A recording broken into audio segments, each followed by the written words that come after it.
Hey guys, so we got some news this week that Joaquin Phoenix has signed on to the Joker movie, and I wanted to give my opinion on it and just talk about it a little bit. And I think it's going to be an interesting idea is to see him and the role. Now, the whole them dealing with their movies and stuff is a whole other topic and stuff, but I think it's going to be cool to see where things are going with this, since it does sound like it's going to be an origin movie, and having someone like Joaquin Phoenix who's a little bit older, but yet you could still pull it off as it being an origin movie. I mean, heck, it's probably going to be a one and done standalone movie. I heard it's going to be a lower budget movie, maybe even like a $30 million movie or anything like that. So I think that could be an interesting idea for that. I think it's going to be quite cool to see where they kind of go with this, and I think it's going to be really.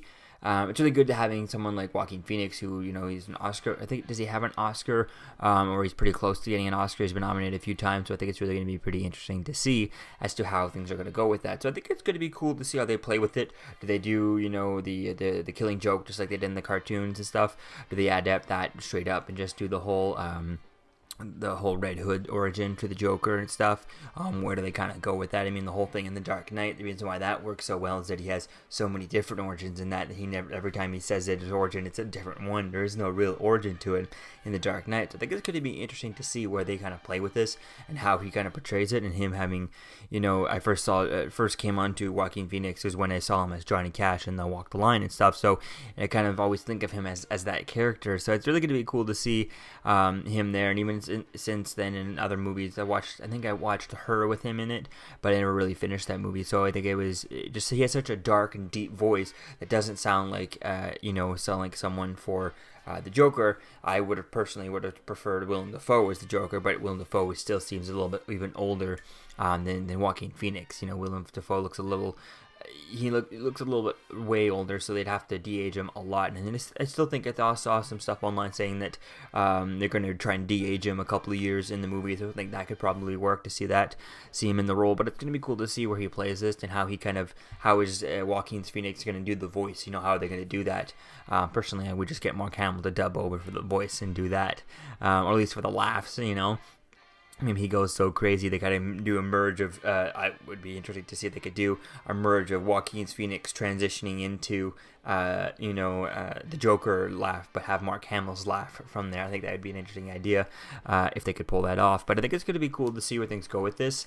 The idea of a smaller budget is all the rage nowadays after Deadpool and stuff. But I think the reason why Deadpool worked was because the studio didn't care for it. They didn't care, like, yeah, here's $60 million or whatever, just get it done, whatever. Just shut up, stop talking about it. Ryan Reynolds was badgering the Fox Studios for like 10 years, 14 years actually. So when they finally saw online, yeah, they could at least make their money back, make a little bit of money off of it. They figured, yeah, let's just write this, shut him up, and get him off of get him out of the way. And if it bombs, he can just go yes, and then they'll at least be able to shut him up type thing. And I think that's the way they were looking at that for the first Deadpool movie. They were not really super involved with it, and having this movie, I think it's going to be an interesting idea to see where things are going with that, because DC is one of their big properties that that Warner Brothers has, and if they're doing a small budget movie, it could be an interesting idea. They're more likely to let the writers and let the directors kind of just go all out and not worry about it. Make it a rated R movie, make it whatever they want it to, and not really have to follow any rules of being inside of a universe or anything like that. But I think where things are going to go with that is going to be interesting to see, especially if there's too much involvement of people that are not, we're not filmmakers. The reason why I think Marvel works so well is Kevin Feige is able to trust the writers and stuff. He knows the right writers. He does have a bit of a vision, and then we've seen that a little bit sooner, where he's a little bit recent, where he's people have left projects due to creative differences and stuff, because Marvel has a set plan and stuff. But at the end of the day, they're still able to make their own movies throughout the thing. So I think it's going to be fun to see where things go with all this and how this Joker movie kind of plays out. It's kind of disappointing. I like the concept of it, but it's disappointing that they're not doing a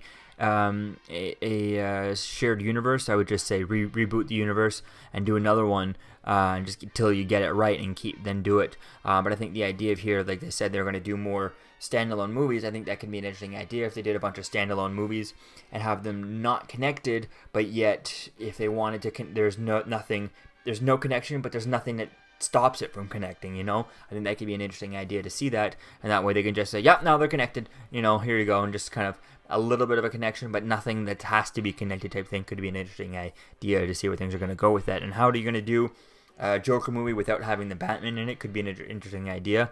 We'll have to wait and see where things go with that, and it'll be quite fun to see where things continue on here and how things are going to go with the DC movies, because we know Wonder Woman is going to keep going because that's been making money. So we'll see where things are going to go with this Joker movie. And we're still the rumors are that sounds like Jared Leto's Joker is still going to be he'll still be playing the Joker in some upcoming movies. So we'll have to wait and see where things go with that, and how things kind of can play on, and how this is going to go. Hopefully, I think if they're going to do a solo movie and going to do it at a small budget, go full on rated R and have it as violent as you can be, and do the stuff that Heath Ledger's Joker couldn't do because of the ratings and stuff. Which I think that could be a cool thing to see. I definitely can't wait to see how hear how he's going to do the laugh and stuff. Then that'd be quite fun to see that and to see where things are going to go. And I think it's going to be quite interesting to see how things are going to fall out. So let me know what you think, guys, about this, about Joaquin Phoenix as the Joker. Do you like this idea? Do you like the concept for the movie? What do you think? And let me know in the comments below. And I'll see you guys in another video. Peace out. I'm Captain America, here to talk to you about one of the most valuable traits a soldier or student can have. Subscribing. Sometimes subscribing is the key to victory. Sometimes it leads to very little, and it seems like it's not worth it. And you wonder why you waited so long for something so disappointing. How many more of these? You're still here. Don't forget to like, comment, and subscribe, guys. Peace. It's over.